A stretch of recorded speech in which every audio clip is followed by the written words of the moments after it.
नमस्कार, बहुत स्वागत है आपका नेक्स्ट 9 पॉलिटिकल बाइट में।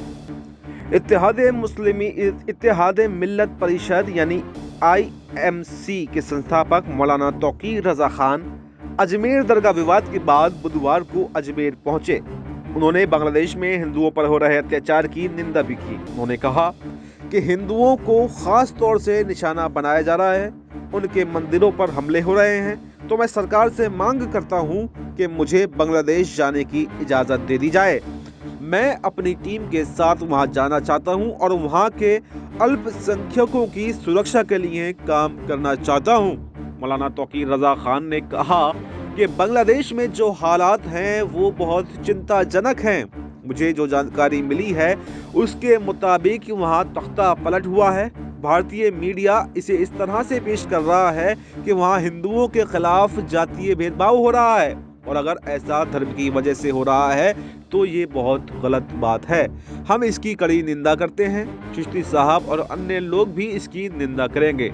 अगर वहां मंदिरों पर हमले हो रहे हैं तो इसका हम विरोध करते हैं और हम चाहते हैं कि बांग्लादेश में धर्म की वजह से किसी के साथ कोई भेदभाव ना हो। तौकीर रजा ने आगे कहा कि हिंदुओं को खास तौर से निशाना बनाया जा रहा है, उनके मंदिरों पर हमले हो रहे हैं, तो मैं सरकार से ये मांग करता हूं कि मुझे बांग्लादेश जाने की इजाज़त दी जाए। मैं अपनी टीम के साथ वहां जाना चाहता हूं और वहां के अल्पसंख्यकों की सुरक्षा के लिए काम करना चाहता हूं। वहां की सरकार को चाहिए कि वो अपने देश में अल्पसंख्यकों की हिफाजत के लिए ठोस कदम उठाए। अजमेर दरगाह विवाद पर उन्होंने कहा कि सीधी बात यह है कि अगर आप खुदाई करेंगे तो कुछ ना कुछ तो निकलेगा ही।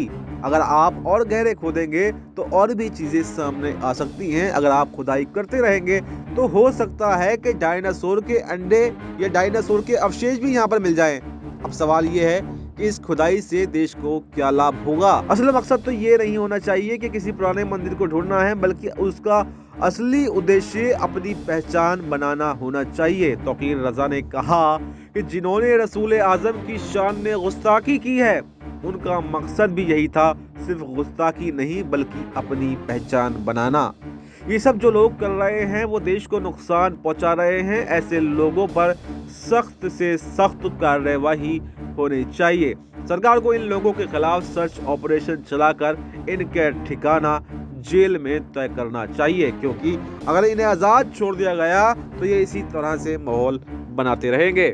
इसके बाद उन्होंने सरकार पर मुसलमानों के खिलाफ ऐलान जंग का भी आरोप लगाते हुए कहा कि हिंदुस्तान में सरकार ने मुसलमानों के खिलाफ एक तरह से जंग का ऐलान कर रखा है। सरकार के दबाव में जो अदालतें ऐसा फैसला दे रही हैं, जैसे खोजने का फैसला हो या सर्वे का फैसला हो रहा है, ये सभी सरकार के दबाव में किए जा रहे हैं। अगर अदालतें इस तरह के फैसले देती हैं तो ये एक बहुत गंभीर बात है, क्योंकि यदि भारत में न्याय व्यवस्था से जनता का विश्वास उठ जाता है तो इसे जंगल राज की स्थिति कहा जा सकता है। इसलिए मैं सुप्रीम कोर्ट से ये अपील करना चाहता हूँ कि वो इस पर संज्ञान लें और जो भी ऐसे फैसले निचली अदालतों से हो रहे हैं उन पर तुरंत रोक लगाई जाए। देश और दुनिया की तमाम बड़ी खबरों के लिए बने रहिए हमारे साथ और देखते रहिए नेक्स्ट 9 पॉलिटिकल बाइट। धन्यवाद।